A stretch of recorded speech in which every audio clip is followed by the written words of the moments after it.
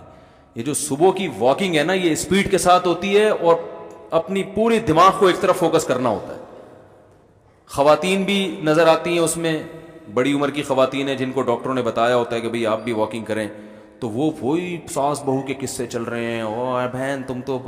میں جاگنگ کر رہا تھا, جاگنگ تو چند کچھ بوڑھی عورتیں تھیں, میں جاگنگ کرتے ہوئے ان کے قریب سے گزرا نا, تو بہو کا لفظ میرے کان میں پڑا کہ نہیں وہ بہو جو ہے نا آٹا نہیں گوندتی, پتہ نہیں کیا کرتی. میں نے کہا بھائی ان سے بولو یہ مسائل بس کرو یار. یہاں اگر بہو اور نندوں جٹھانیوں کی ٹینشن پارک اس لیے تھوڑی بنا ہے بھائی, چھوڑو باتیں نہیں کرو, ابھی اسپیڈ کے ساتھ آپ واکنگ کریں. آپ کسی ڈاکٹر سے پوچھ لیں, اس طرح کی واکنگ کا کوئی فائدہ نہیں ہے جو ٹاکنگ کے ساتھ ہو. ایک دم اسپیڈ کے ساتھ چلنا پڑتا ہے, سانس پھولے آپ کا, اور پھر لمبے لمبے سانس لے ہوا میں. یہ 10-15 منٹ کی واکنگ بہت زیادہ مفید ہے صحت کے لیے. تو جاگنگ بھی نہیں ہے, نہ واکنگ ہے, نہ جم وم جانا اسلام کے خلاف سمجھا جاتا ہے. میں کبھی کبھار جم جاتا ہوں, ہر تھوڑی دیر میں آدمی آ کے مجھے دیکھ رہے ہوتے جیسے کوئی پتہ نہیں کوئی خلائی مخلوق آ گئی ہے. کہہ رہے مفتی صاحب آپ, مفتی صاحب آپ ریئلی اس طرح کے پتہ نہیں کتنے تو عقیدت یعنی چینل کو انسبسکرائب کر چکے ہوں گے اب تک. یا مسلم آپ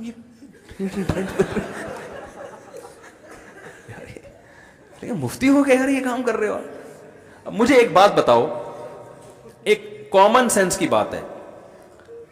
صحابہ کے دور میں, بلکہ صحابہ کیا 100 سال پرانے چلے جائیں, جسمانی محنت زیادہ تھی نا لوگوں کی.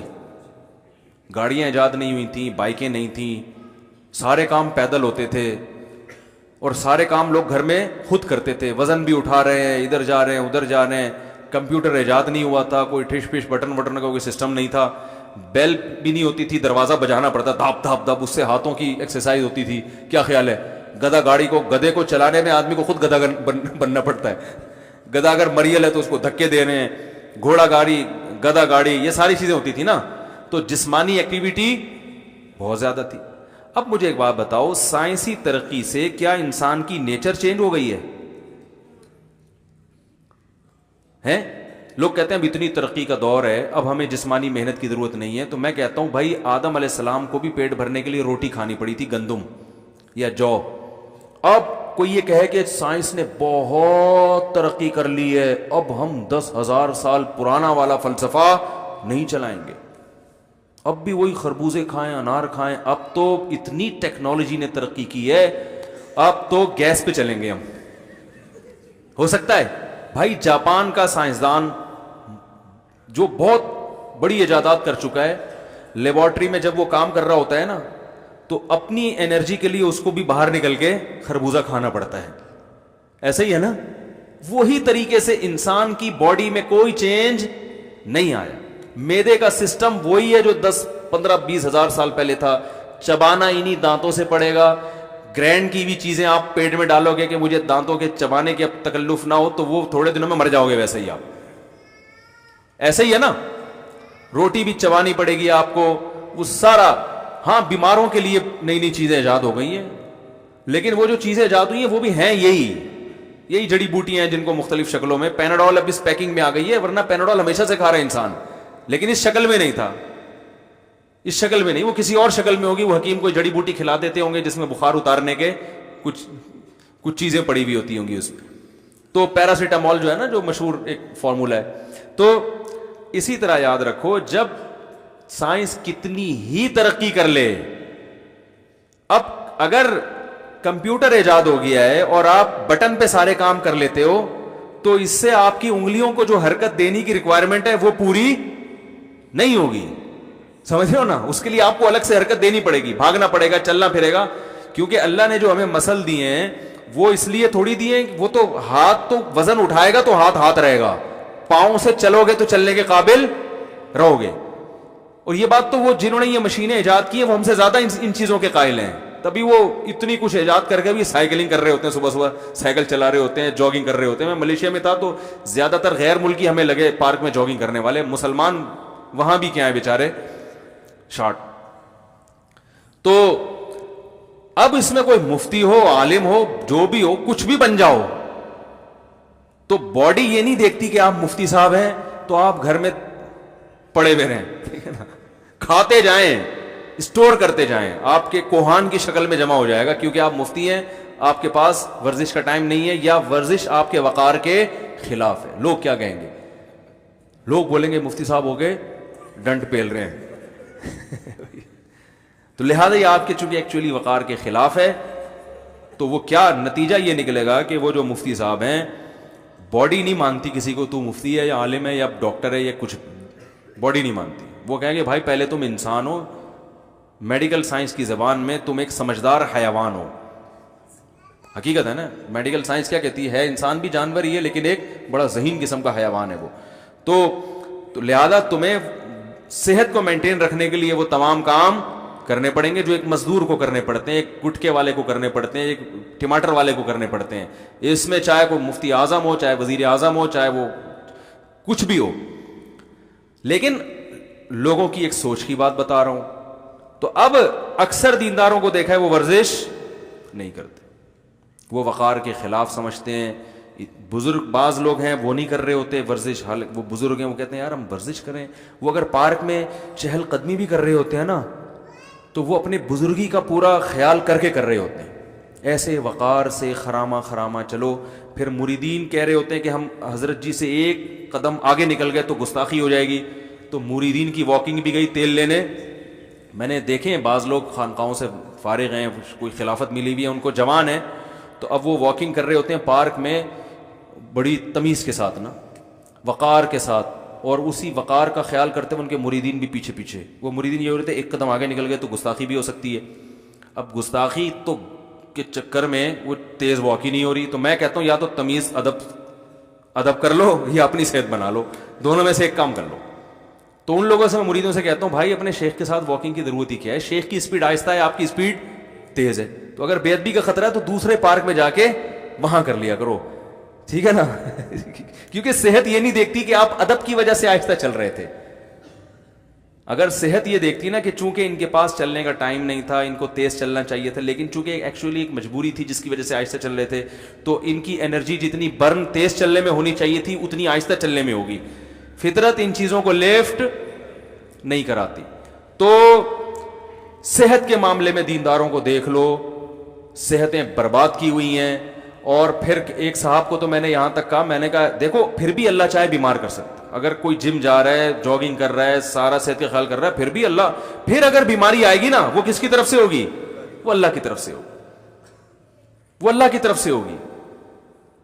وجہ اس کی یہ کہ بھائی وہ اس کے بس میں جو تھا وہ اس نے, ابراہیم علیہ السلام بیمار ہوئے تو کیا وہ اپنی صحت کا خیال نہیں رکھتے ہوں گے؟ ہمارے نبی صلی اللہ علیہ وسلم بیمار ہوئے, ہمارے نبی سے زیادہ کون صحت کا خیال رکھتا ہوگا؟ آپ نے تو وہ چیزیں بتائی ہیں جو صحت کے لیے مفید ہیں, جو صحت کے لیے نقصان دہ ان سے منع کیا ہے, لیکن آپ صلی اللہ علیہ وسلم بھی بیمار ہوئے ہیں.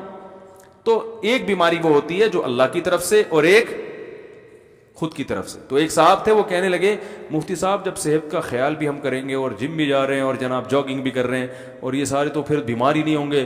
تو بیماری تو اللہ کی رحمت ہے اور اس میں تو گناہ معاف ہوتے ہیں, اور اگر کبھی کوئی بیماری نہ ہو تو یہ تو بڑا عذاب ہے. میں نے کہا بیماری اللہ کی رحمت ہے بشرطے کہ اپنی حماقتوں سے نہ آئی ہو. سمجھ رہے ہو, وہ اللہ ہی کی طرف سے ہو.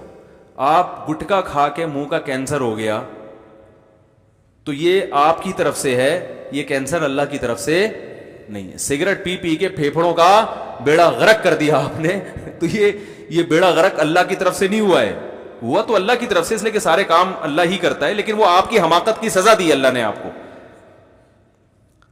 تو یہ والی کھا کھا کے اتنا تھوپ لیا یہاں پہ, اب چلا نہیں جا رہا ہے, یا قبض ہو گیا, پیٹ میں مروڑ ہو رہا ہے اور درد ہو رہا ہے, کہہ رہے کوئی بات نہیں, گناہ معاف ہو رہے ہیں میرے. ہر تکلیف پہ گناہ معاف ہوتا ہے نا. حدیث میں آتا ہے کانٹا بھی چبھتا ہے تو گناہ معاف ہوتا ہے. حدیث میں آتا ہے کانٹا بھی چبھتا ہے تو کیا ہوتا ہے, یہ تو صحیح حدیث ہے, ایک کانٹا بھی چبھتا ہے ایک گناہ معاف ہوتا ہے, اس سے حدیث میں آتا ہے. تو اب آپ کہہ رہے ہیں کانٹے کی اتنی سی تکلیف پہ جب گناہ معاف ہوتے ہیں, تو اب تو 6 پراٹھے جو میرے پیٹ میں وہ پٹ رہا ہوں, اب تو میرے اگلے پچھلے سارے کبائر صغائر معاف. تو بھائی اب توبہ استغفار کا موقع ہے, یہ شوگر کا موقع نہیں ہے, یہ توبہ کا موقع ہے. اللہ معاف کر دے, اللہ مجھ سے غلطی ہو گئی. سمجھ رہے ہیں نا. لیکن وہ کیا کر رہا ہوگا, وہ کہہ رہا ہوگا کوئی بات نہیں بھائی, تکلیف بھی کس کی رحمت ہے, اللہ کی رحمت ہے. ہاں جب توبہ کی توفیق مل گئی, اللہ آئندہ نہیں کھاؤں گا, معاف کر دے, اللہ نے معاف کر دیا, اب یہ تکلیف کیا بن جائے گی, اب یہ رحمت بن جائے گی. بھائی اللہ نے جب ایک چیز معاف کر دی, پھر اللہ کہیں گے اب تکلیف تو ہوگی, 6 پراٹھے تو بولیں گے, لیکن اب اس تکلیف میں تیرے گناہ کیا ہوں گے, معاف ہوں گے, چونکہ تو توبہ کر چکا ہے. تو گٹکے کھانے کی وجہ سے منہ کا کینسر ہو گیا, آپ نے توبہ کر لی, سچی توبہ کر لی, تو اب یہ کینسر انشاءاللہ رحمت بن جائے گا. لیکن توبہ اتنے آرام سے ہوتی نہیں ہے, وہ اوپر سے توبہ ہوتی ہے کہ ٹھیک ہونے دو, پھر ایک دفعہ اور ٹرائی کر کے دیکھیں گے. میں نے دیکھا ہے نا, دیکھا ہے, نہیں چھوڑتے, دنیا چھوڑ دیتا ہے, وہ نہیں چھوڑتا, نہ چرچ چھوڑتے ہیں, نہ ہیروئن چھوڑتے ہیں, نہ شراب چھوڑتے ہیں. وہ اوپر سے کہہ رہے ہوتے ہیں ہم توبہ کر رہے ہیں, لیکن وہ دوبارہ موقع ملے تو دیکھو ان کو, وہ اس سے زیادہ آگے نکلتے ہیں. تو یہ چند فالٹ ہیں دیندار حضرات میں, یعنی وہ لوگ جو دین کی طرف منسوب.